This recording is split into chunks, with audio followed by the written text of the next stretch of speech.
Okay, the cemetery was dedicated in April of 2000. Lieutenant General Carey and K. Bailey Hutchinson were responsible for getting the congressional ability to come up with the land, and this is absolutely, it's a beautiful place. I mean, you look at this, if you look straight out across there, you see the Mountain Creek Lake. This is set on 36 acres, I think. It may be a little bit larger than that.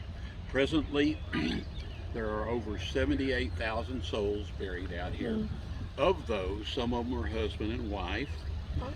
Some of them are in canbariums. You know what a canbarium is? Okay. But in December of this year, we laid 48,500 wreaths, and that covered every veteran here. And then at each cambarium, we were able to put one at the bottom of each column. And to do that, we had close to 5,000 volunteers, and it took right at 2 hours. 48,000. That was in December 18th. This year, on December 17th, we'll do this again. But the difference is we're going to need close to 53 to 55,000, because this cemetery is the 4th fastest growing national cemetery in the United States. Now, that sounds like a great deal, right? Absolutely not. That means that we're losing more and more of our veterans every day. There are 3 new construction areas going in order to add another 48,000 plots to be able to bury our veterans. And then I don't know how much more they can expand after. Chosen Few Memorial. Oh my. And the Chosen Few Memorial is dedicated with all the hard work by Lieutenant General Carey, retired Marine. He was at the Chosen Reservoir. He was there. And when he was there, they fought during the winter, and it was minus 26 with a wind chill of minus 66. That's kind of good news, bad news. The bad news is it was minus 26, minus 66 with wind chill. The good news is it was minus 26 because all those Marines that were wounded didn't bleed out because their blood froze and kept them from dying. Wow. He marched some 250 to 260 Marines out of that reservoir, his rifle battalion. And because of that, he wanted the Chosen Few, because that's what it's called, the Chosen Few, to be recognized. So he went to work and got Congress involved. And, come on through, you're not involved. Okay, okay, all right.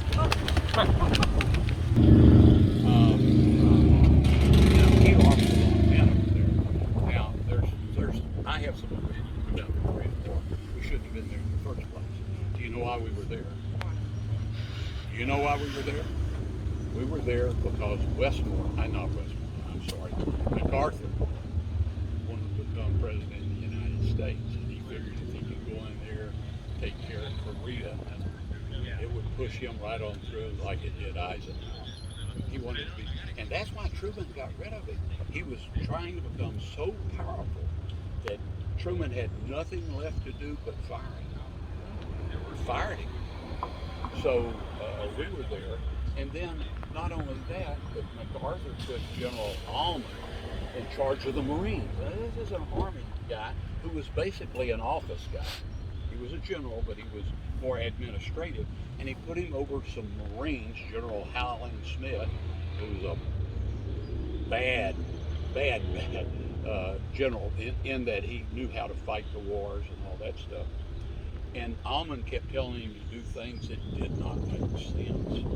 And he did it because that's what MacArthur wanted. MacArthur wanted him to move right on through into Seoul and take Seoul, and you couldn't do it. You know about the 40-mile convoy that was in the Ukraine that the Russians had? Well, in Korea we had a 40 to 60-mile convoy going up, and we couldn't keep up with the fuel. You couldn't keep up with everything, and it was stupid for us to do that. And General Smith said, "This is asinine. You can't do this." But Almond said, "You're going to do it because that's what MacArthur wanted." Well, he couldn't do anything about it. But ultimately, he created a way to do it his way without stepping on. Almond would fly into the war zone and start handing out silver stars and purple hearts and all that, then fly out. And what would happen is more havoc took place because they knew some big dignitary had just flown into the battle zone.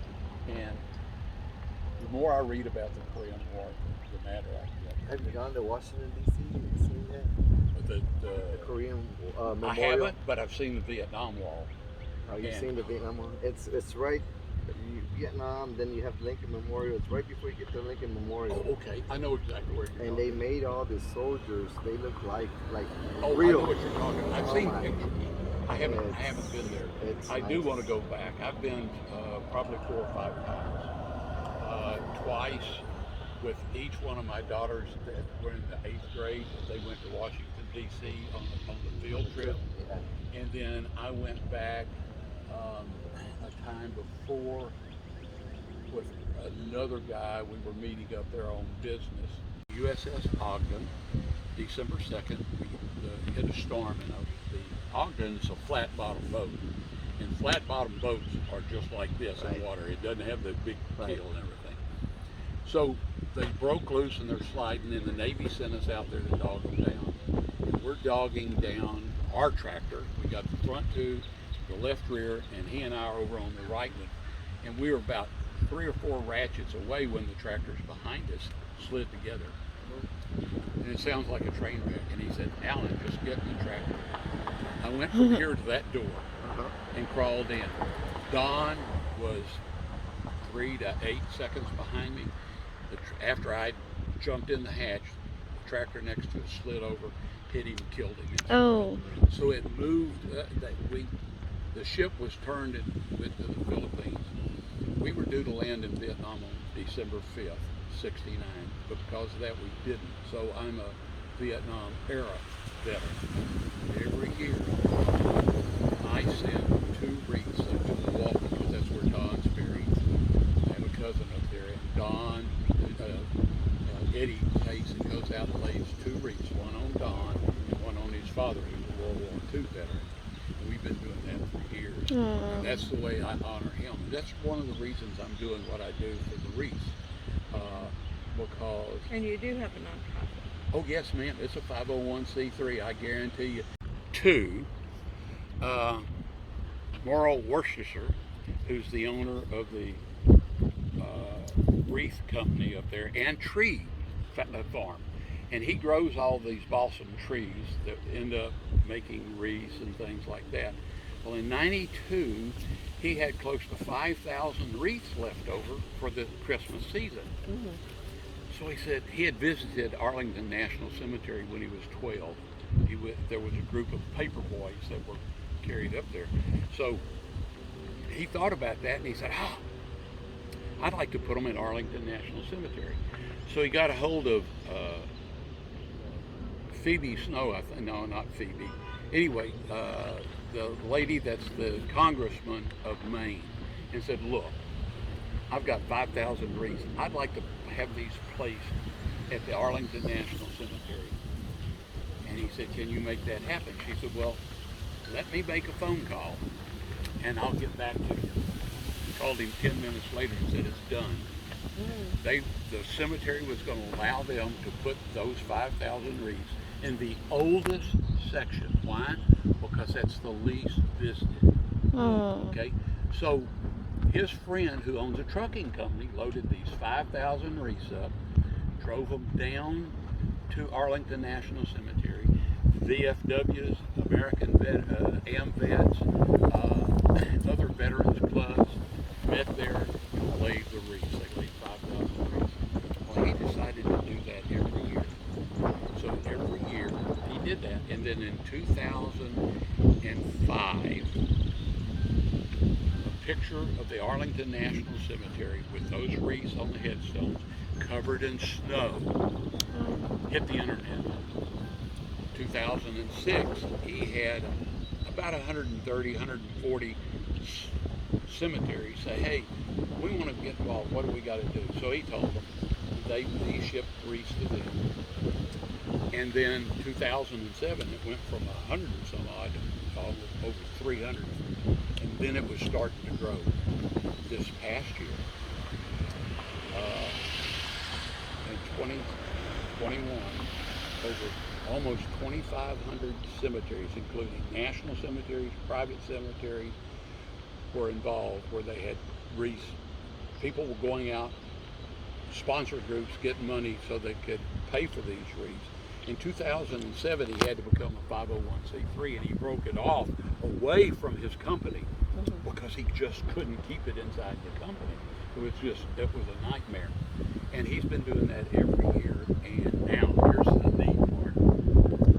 2015, they shipped the first wreaths to Europe to go on the national cemeteries in Europe.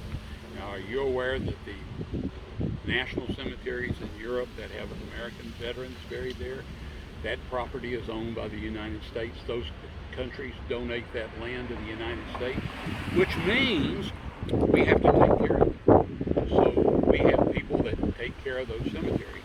So my bucket list is, if not next year, but the year after, I'm going to Arlington National Cemetery and lay wreaths there. And then next year after that, I'm going to Normandy. Wow. Because my uncle was at Normandy on D-Day.